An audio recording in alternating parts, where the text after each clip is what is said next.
Bila kita nampak raut wajah orang yang tenang cerah, maka ketenangan bukan pada wajahnya. Bila nampak orang melangkahkan kaki dengan tenang penuh wibawa, maka ketenangan bukan pada kakinya. Bila tampak ayunan tangannya tak tergesa-gesa, maka bahagia bukan pada tangannya. Di mana letak bahagia itu? Ala fil jasadi mutrah. Ketahuilah dalam jasad ada segumpal, ada sekepal, ada sesuap. Idza salahat salahal jasadu kulluh. Kalau yang segumpal itu baik, maka yang lain ikut menjadi baik. Wa idza fasadat fasadal jasadu kulluh. Kalau yang segumpal itu rusak, maka dia pun ikut menjadi rusak. Yang segumpal itulah yang mengendalikan mata, telinga, tangan, kaki.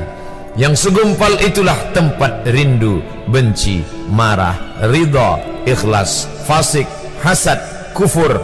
Di sanalah bersemayam rindu dan benci. Maka jangan terlampau benci. Habib habibaka haunamma. Kalau kau sayang, sayanglah secukupnya sahaja. Karena boleh jadi hari ini kau sayang, besok berubah menjadi kebencian. Kalau kau benci, bencilah secukupnya sahaja. Boleh jadi esok pagi dia menjadi orang yang tersayang. Berapa banyak puan-puan berkata, siapa itu? Itulah orang yang dulu paling aku benci. Tapi hari ini masih ada juga benci, tapi tak banyak. Oleh sebab itu maka dijaga dia. Yauma la yanfa'u malun. Hari itu tak ada guna harta, wala banun, tak ada guna anak, illa man atallah, kecuali orang yang datang menghadap Allah biqalbin salim, dengan hati yang salim. Qab lam ba, qallaba, berbolak-balik. Qallaba, tidak selamanya bahagia. Kadang pagi hati tenang, petang datang dia pun susah. Kadang pagi hati lapang, petang tiba dia pun gundah. Maka apa yang dapat menolong? Ala bizikrillah, ketahuilah dengan banyak menyebut mengingat Allah, tatmainnul qulub, maka hati akan menjadi lapang. Qalbul mu'min baina asabi'ir rahman, hati orang beriman berada di antara jari jemari kuasa Rahman. Kalau dia hendak, dia balikkan yang senang menjadi susah. Kalau dia berkehendak yang susah, dia balik menjadi lapang. Berapa banyak orang yang tampaknya mungkin kita kata dia susah, tapi dia masih boleh tersenyum. Sebaliknya orang yang menurut pandangan zahir kita cukup segala, makan, pakai, tapi tampaknya kesenangan tak pernah singgah. Apa sebab? Kerana hati milik Allah. Dia ada dalam diri kita, tapi dia bukan punya kita. Lillahi ma fis samawati wa ma fil ard. Apa di langit, apa di bumi, milik Allah. Balikkan kepada Allah, dari Allah balik kepada Allah. Senang mengucapkannya, payah mengamalkannya, lebih sulit memasukkannya ke dalam hati. Oleh sebab itu maka apa cara supaya hati menjadi lapang? Yang pertama, iman.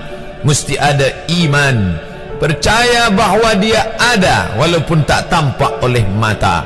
Dulu ada seorang filosof, dia berkata bahawa aku percaya dia ada bila boleh tampak oleh mata, disentuh tangan, didengar telinga. Tapi bila tidak dapat ditengok mata, dipandang mata, didengar telinga, disentuh tangan, maka dia tidak ada. Inilah orang-orang yang berfaham wujudiyah. Wujud ada, mikrofon ada, mimbar ada, orang ada, kerana aku boleh menatap dengan mata, mendengar suara dengan telinga, bersapa tangan dengan alat yang diciptakan Allah Subhanahu wa ta'ala. Tapi kita mengenal dia bukan kerana rupa. Bahkan bila kita pejam mata nampak berbagai macam rupa, itukah dia? Bukan.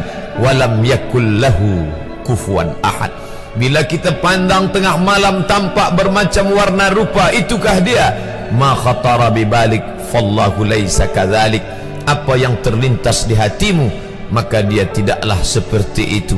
Dia tak dapat dipandang dengan mata. La tudrikuhul absaru, dia tak dapat ditangkap mata. Wa huwa yudrikul absara, dialah yang dapat menatap mata. Jangankan dia, wajah kita pun kita tak boleh melihatnya. Siapa yang boleh melihat wajahnya? Sementara belum dijumpai cermin, belum pandai orang membuat cermin, orang tak tahu bentuk rupa wajahnya bagaimana. Sampai suatu hari dia dalam perjalanan panjang, dia tengok ada pohonan rindang, lalu kemudian dia berteduh di bawah pohon rindang, menghindar dari panas terik matahari.